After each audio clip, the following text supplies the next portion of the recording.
Happy Sabbath. The scripture for today is from Romans 1 verse 20-21. For the invisible things of him from the creations of the world are clearly seen, being understood by the things that are made, even his eternal power of Godhead, so that they were without excuse. Because that they were knew God, they glorify him not as God, neither were thankful, but became vain in their imaginations, and their foolish heart was darkened. Thank you. Thank you so much, James. Appreciate it. You know, we have a wonderful group of young people. Did you know that? Amen. I tell you, if you could visit the different divisions and see, I think there must have been 25 in the young adult division today. And the discussion they had was just beyond comprehension. Parents, you can talk to them. Well, James read in the scripture reading this morning that we know there's a God because of the things that we can see in nature. But some people, it says in Romans 1:21, when they knew God, they didn't glorify him, neither were thankful. Well, Thanksgiving is right around the corner. We need to be thankful for what God has done for us. We know there's a God for all the miracles that he works in our lives. Now, some of you adults have in your home access to Three Angels Broadcasting. And some of the miracles that I watched last Thursday night were just out of this world. I'd seen references to how Three Angels Broadcasting had started many times before, but this was all repeated again for our benefit. Somehow, some way, God spoke to Danny Shelton. He was here, a couple of years ago and spoke here at this pulpit. Danny Shelton was told that he was to start a TV station that would reach the world. Well, he didn't know anything about TV. He was told that he was to build a TV station to reach the world that would counteract the counterfeit. And he wasn't quite sure what that meant. What's to counteract the counterfeit?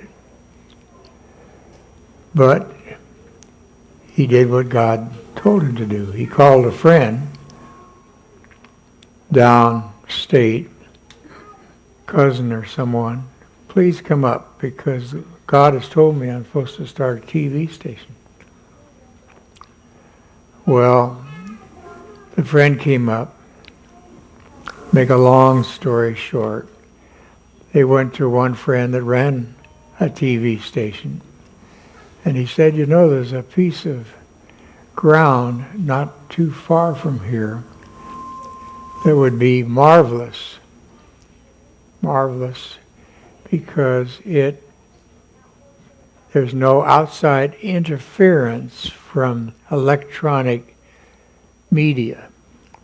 What that means is there's no machines, there's no things that would cause interference for a TV antenna to be put up or whatever. At that time it was a satellite. And he told Danny about this. About the same time, Danny had prayer meeting in their little church. And at that prayer meeting, Danny was telling the people, God has told me or impressed me that I should start a TV station that is to go to the whole world to counteract the counterfeit. There was a lady that was not a Seventh-day Adventist sitting in the audience.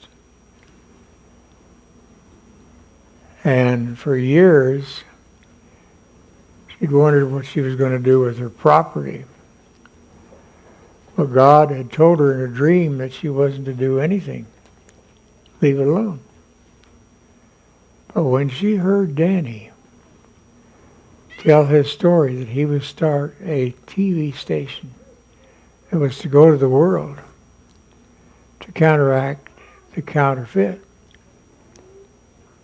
God impressed her and said, that little piece of land in the back of your property, I want you to give that to Danny to build his TV station. Well, one thing after another, they began to accumulate. And this man that had told Danny that there's this property nearby that it has no electrical interferences would be a good place. And they looked at it, yes, I think this is it. And then other things began to happen. Besides the land being given to them, Danny decided, well, what do I do if I'm going to build this TV station? His friend, who worked for another denomination at a TV station, said, well, what you ought to do is get a satellite. And a satellite is a great big disc that you set up. And that can be beamed up into the sky. And there are satellites up in the sky that will take that and transmit the signal on. So he was told that he should contact a certain organization.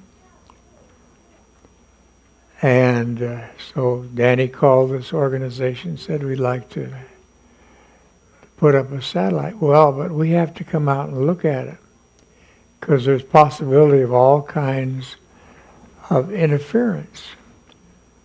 Well, Danny said, well, I have a place that's going to be all right. Well, we have to come out and check it before we put up a satellite. So Danny had to raise the money, and the Lord provided the money. He'd been going different places telling people that God told him he was going to have to put up a TV station that would go to the whole world and would counteract the counterfeit. So he got the money. They came out. They were kind of offended, that he would think that he knew where that TV station was supposed to go. They came out there and looked at his piece of property, the little corner of it, that this lady at the prayer meeting, who wasn't an Adventist, had given, said, yes, this will work. No interference here. And on and on. And then they said, well, we got to get a driveway from the main road to come out to this piece of land. Because it was in the middle of this lady's land. She didn't give the whole property. She just gave a little corner of it. So somehow the Lord provided. Other people found out they needed money for the gravel. They didn't have any money. So they got the gravel, and somebody said, well, I've got a bulldozer. I'll lend you my bulldozer. And they pushed the gravel down. And then on top of that, they had to lay out where the building was going to be for their studio. So Danny and his brother took a tape measure, 120 feet, I think it was, something like that. Laid it out. They started with 60 feet. Is this good? They said, yeah, that looks good. Well, let's go a little farther. 100 feet, that looks good. Let's go a little farther. So they went the whole distance of the tape. They laid it out square. And about that time, there was a couple by the name of McCulpin. I was pastoring north of where the TV station was to be, and McCulpins had come through there. I should have had a little bit of faith that they might have made it possible for us to tie in one of the little towns where I was pastoring into this TV station, but I thought of it, but I didn't ask for it. Anyway, the McCulpins came down, had a little pickup, and they said, we heard that you were going to build a TV station to go to the world, to counteract the counterfeit. We'd like to see how it's going. By this time, they were digging footings. They were putting in the places where the foundation would go. And so Mr. and Mrs. McCulpin watched all day until noon. And Danny and his brother said, well, maybe we ought to take him out to dinner. They said, oh no, we don't spend our money going to fast food places. We carry our lunch with us. So they dug out a melon and some other things that they had brought with them, put it on the end of their little pickup. He said, why don't you come and join us? So Danny and his brother, they joined the McCulpins for a little bite to eat. They stayed all day. They said, well, we'd like to stay overnight. So Danny's brother said, well, you can come stay at my house.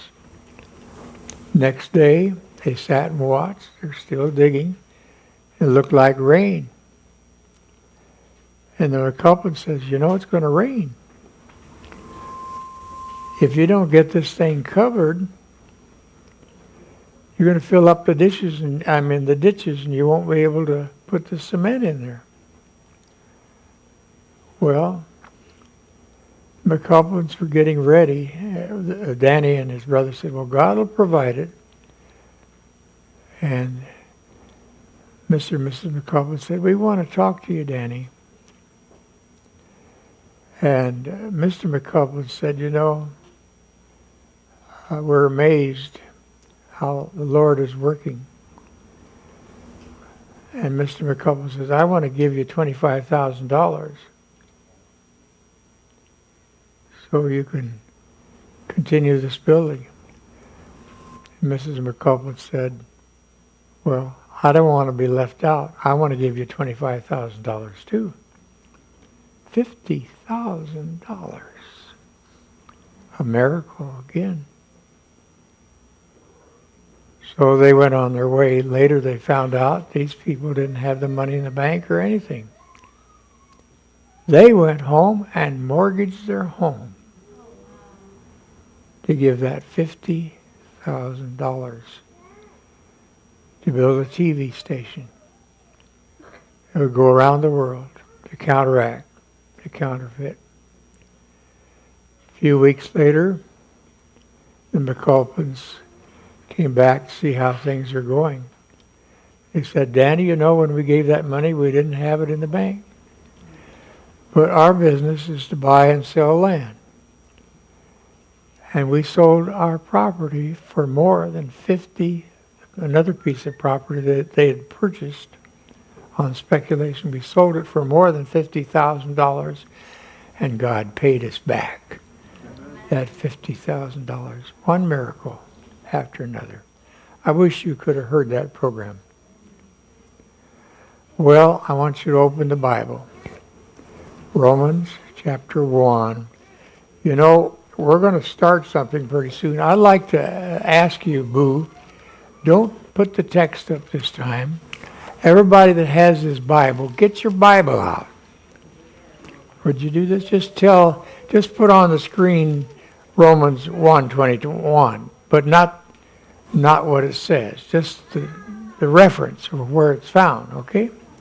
Romans 22, excuse me. Professing themselves to be wise, they became fools. Brothers and sisters, we need to give God the glory in everything. Do you know that? We need to give God the glory. We wouldn't be able to breathe a breath of air. Do you know that?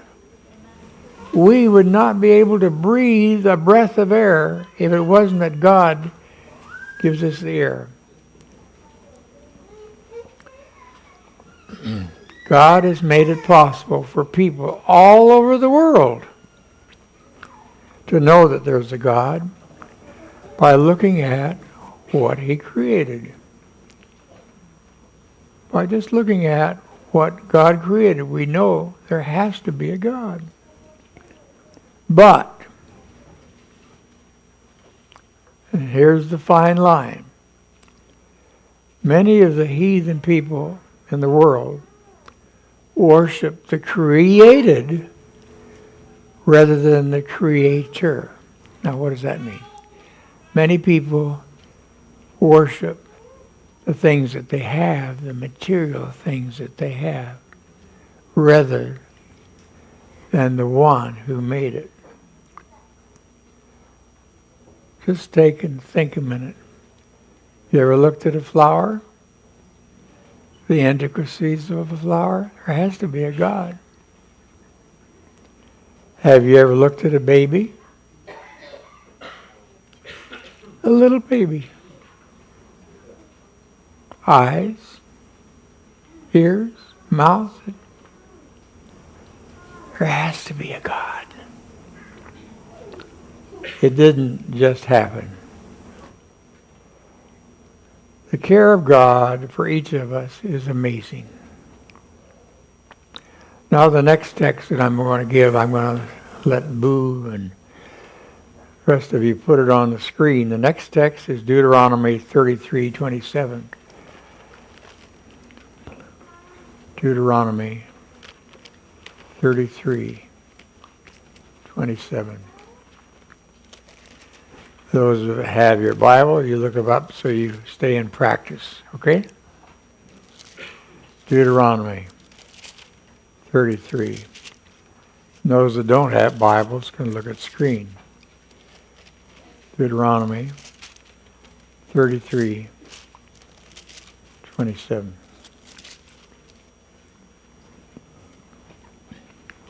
The eternal God is thy refuge, and underneath are the everlasting arms. Just think, God takes care of us, lifts us up, makes it possible for us to breathe, to live. He shall thrust out the enemy from before thee, and shall say, destroy them. God cares for us. God has always existed. Now turn with me to Psalms 90 and verse 2. Psalms chapter 90 and verse 2. Put that on the screen so people know where we're going. Psalms 90 verse 2. And then we can look at it. In our Bibles, they're on the screen. Before the mountains were brought forth, or ever thou hast formed the earth and the world, even from everlasting to everlasting thou art. In other words, from the days of eternity, forever. Forever God has existed. Now, here's an interesting text. Some people wonder about Jesus. Turn with me, and I'd like to have all of you look in your own Bibles. Micah 5:2. This is an amazing text, Micah 5:2. This text tells us not only where Jesus was to be born, the little town of Bethlehem. How did God know it was going to be the little town? But it tells us something about Jesus. We're going to read it now in Micah 5:2. But thou, Bethlehem, Ephratah, though thou be little among the thousands of Judah, yet out of thee shall he come forth unto me, that is to be ruler in Israel, whose goings forth have been from of old, from everlasting. Now, if you want to put the text on, just that last part, from everlasting. Did you know that Jesus has always existed according to this Bible text? Isn't that interesting? God is not nature. God is the creator of nature. There's a difference, isn't there? It is Satan's deception to say that God is nature. That is called pantheism. That is where Dr. Kellogg went off the track. Those of you that know a little bit about Seventh-day Adventist church history know about Dr. Kellogg. He started the Battle Creek Sanitarium. He and his brother invented cereal foods. If you eat Kellogg's foods, cornflakes, all originated there.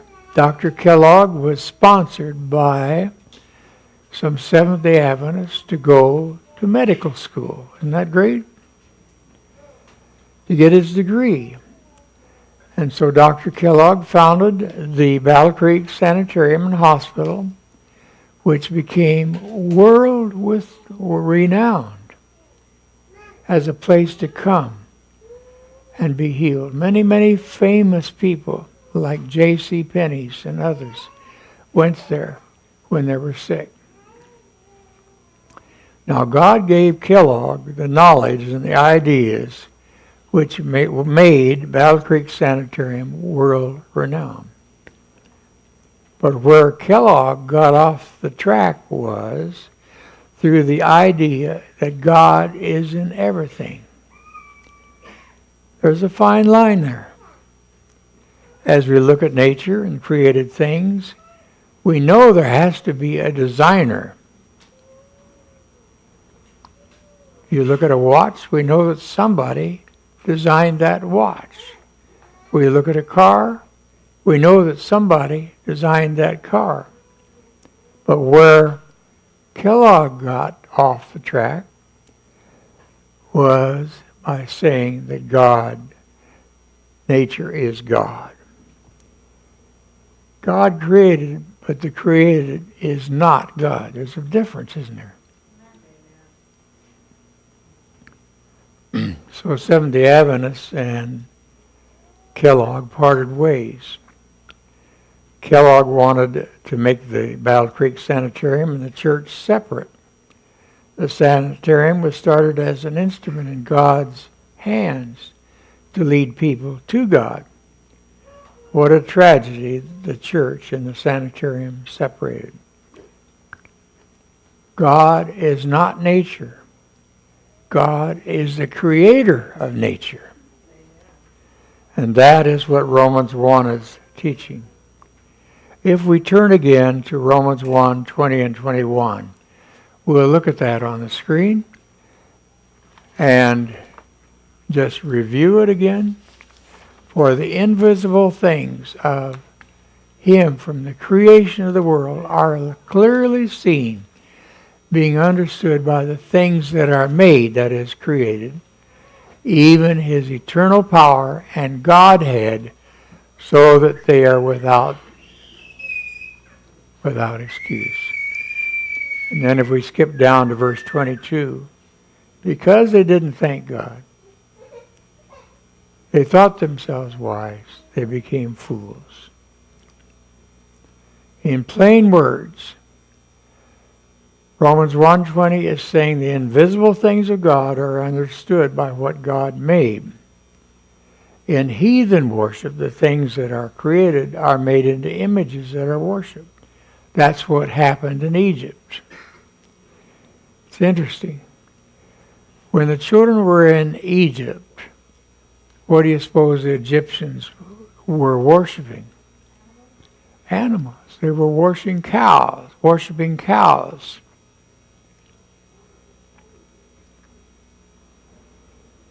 And so we have a story within a story. Do you like stories? Do you like stories within a story? Well, Moses went up on top of the mountain to get the 10 Commandments.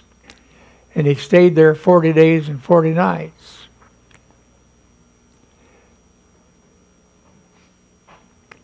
They were gone so long that the children of Israel got restless.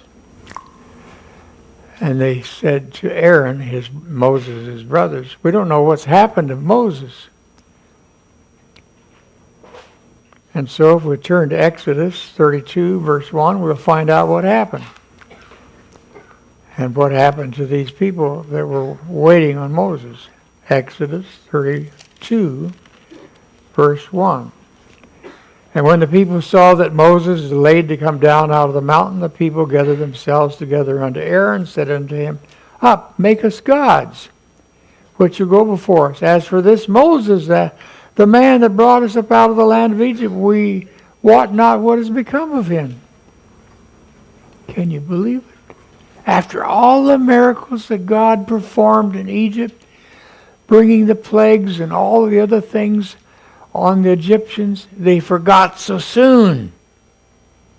So what did Aaron do in verse 2? He said, well, take off your earrings. Shouldn't have been wearing them anyway. Take off your earrings and all your other things that you've got in the way of jewelry and give it to me. So he melted it down and he made it into, according to verse 4, a cow. Can you believe it? They'd seen the Egyptians that worshiped cows, so they had to make a cow to worship. How foolish can people be? A cow is something God made. A cow is not God. God made the cow. Well, we see that the children of Israel had a real problem. So God told Moses, hurry up and get down there. Let's take care of things. They had started dancing around that cow, taking off their clothes. You have to read it in the Bible. That's private stuff.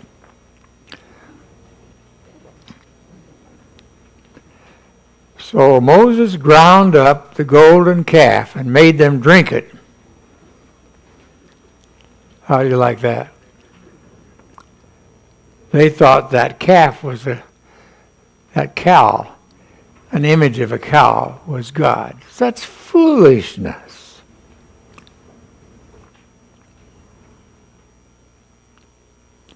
Well, how does that apply to us today? If we do not recognize that God is the source of all things that we have, we are in danger of idolizing the things that we have as more important than God who made us and the things. Does that make sense? Good. God has helped us to get the things we have, the material things, but we should not make them first in our lives. We should not consider things more important than the one who created the things or made them available for our use. God should come first in our lives, not the things that God gives us. So you know what my text is going to be in closing. Can anybody tell me? But seek. All right, turn with me to Matthew 6:33.